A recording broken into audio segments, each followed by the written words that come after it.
के कारण। कृष्ण जी के पैर में तीर लग रहा है श्राप के कारण। भीष्म पितामह को इतने कष्ट झेलने पड़ रहे हैं श्राप के कारण। अब भीष्म पितामह की स्टोरी सुन लो।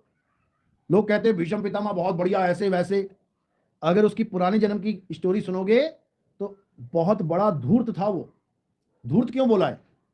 धूर्त का मतलब होता है जो ये सोचता है कि बेटा हम तो डूबेंगे, सनम तुम्हें भी ले डूबेंगे, समझे? वो ऐसा इंसान था। क्या स्टोरी है उसकी समझ लो। भीष्म पितामह बहुत भक्ति करी इसने पुरानी जन्मों में, तो इसको क्या औदा, जैसे हम भक्ति करते हैं तो इंद्र का औदा मिल जाता है, इंद्र आगे भक्ति करता है तो महा इंद्र का, ऐसे जितेंद्र गजेंद्र का औदे मिलते हैं। ऐसे ही 8 वसु थे।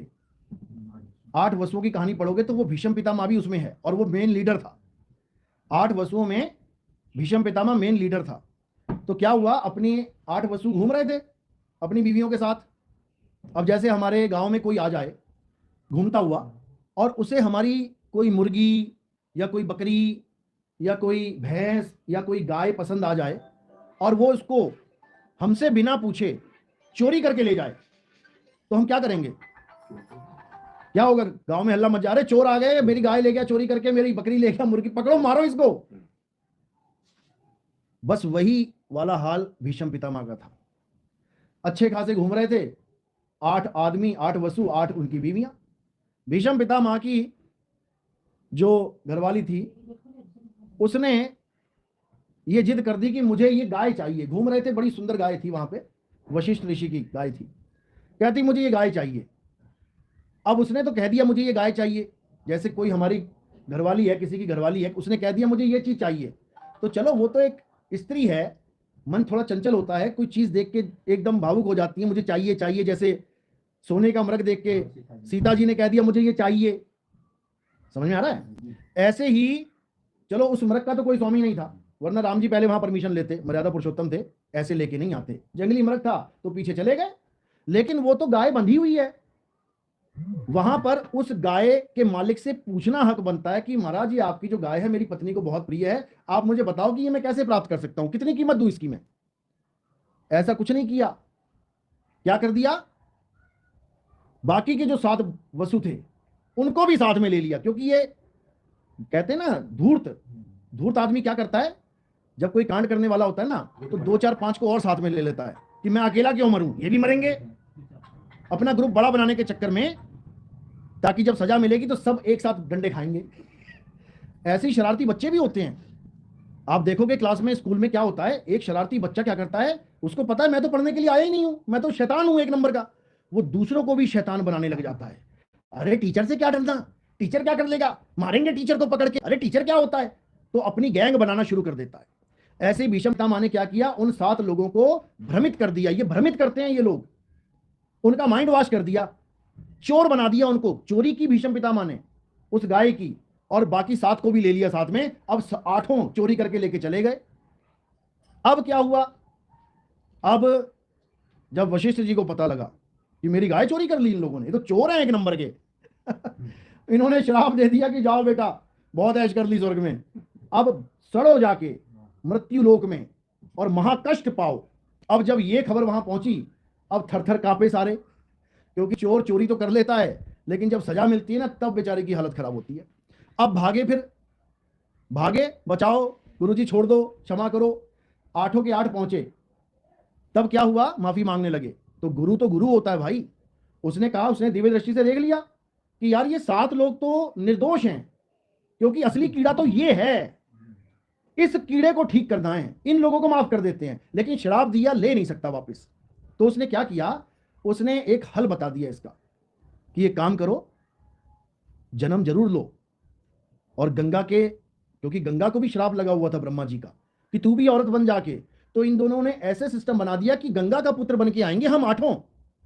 और इस श्राप से मुक्ति कैसे मिलेगी कि जैसे ही पैदा होंगे गंगा हमें पानी में डुबो दे, यानी बच्चे को ही गंगा में डुबो देना है, तो उसको महाकष्ट नहीं आएगा। थोड़ी देर के लिए आया, प्राण निकले, चला गया अपने घर। इसीलिए कहते हैं कि गंगा मुक्ति प्रदान करती है। मुक्ति किसको प्रदान कर रही है, अरे पैदा होते ही डुबाओ तब मुक्ति प्रदान हो रही है। जिसको मुक्ति चाहिए बच्चा पैदा करो, गंगा में डाल दो, मिल गई मुक्ति।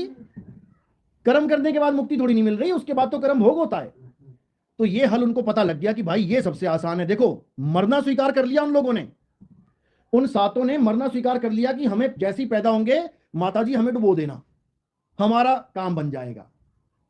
तो सात को तो उन्होंने डुबो दिया, लेकिन आठवें के लिए क्या बोला ऋषि ने? कहता इसको नहीं मौत मिलेगी, इसको मौत भी नहीं देंगे हम। ये है असली फसाद की जड़, ये है असली गंदगी, इस गंदगी को धोएंगे, इसको इतना कष्टमय जीवन देंगे, इतना कष्टमय, तब जाके इसकी चोरी का पाप खत्म होगा। इसीलिए महाभारत में सबसे कष्टमय जीवन किसका है? भीष्म पितामह का है।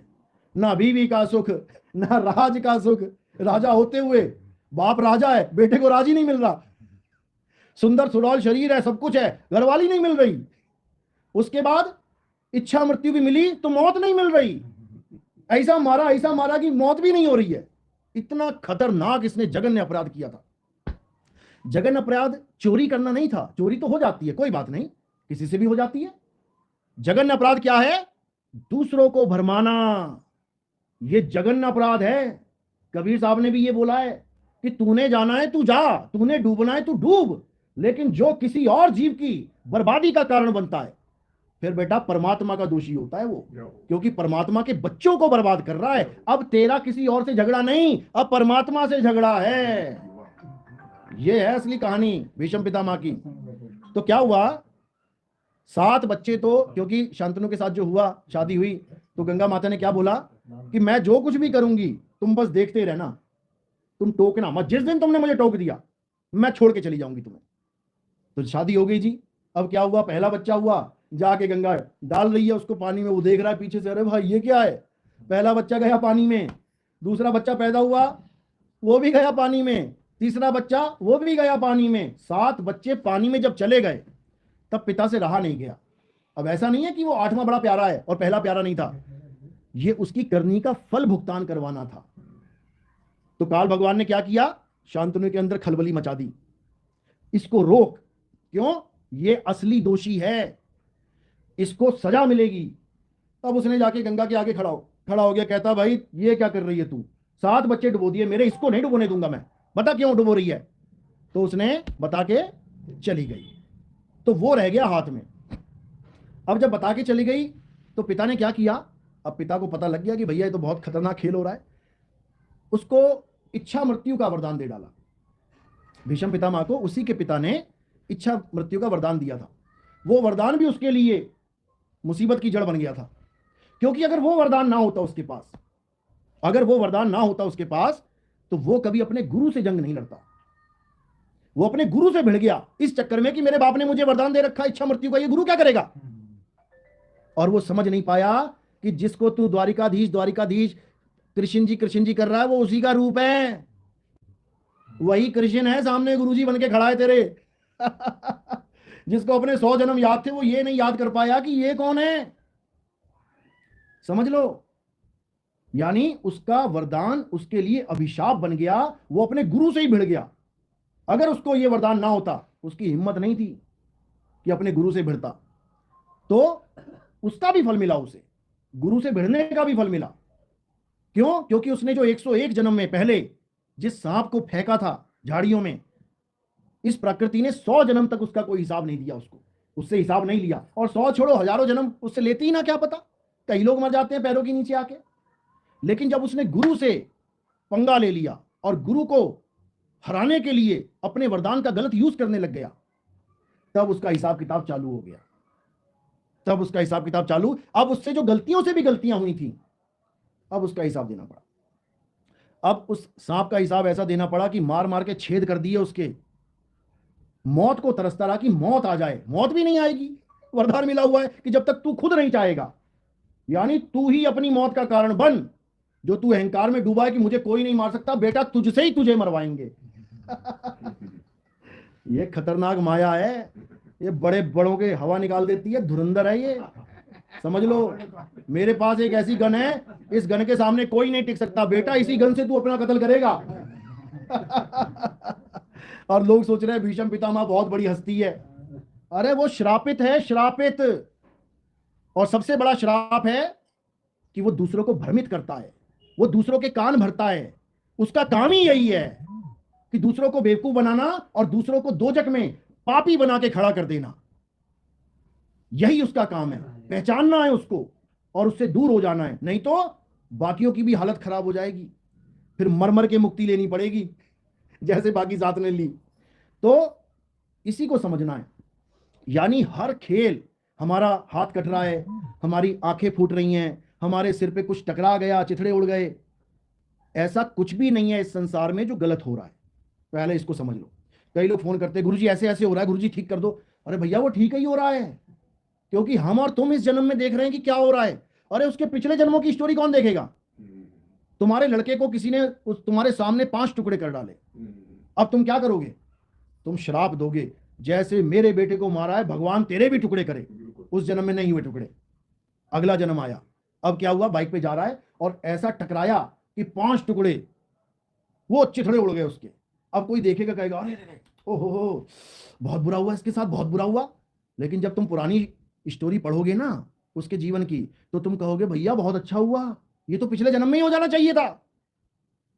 समझ रहे हो? इसलिए इस दिमाग में से ये चीज निकाल दो कि इस दुनिया में अच्छा नहीं हो रहा।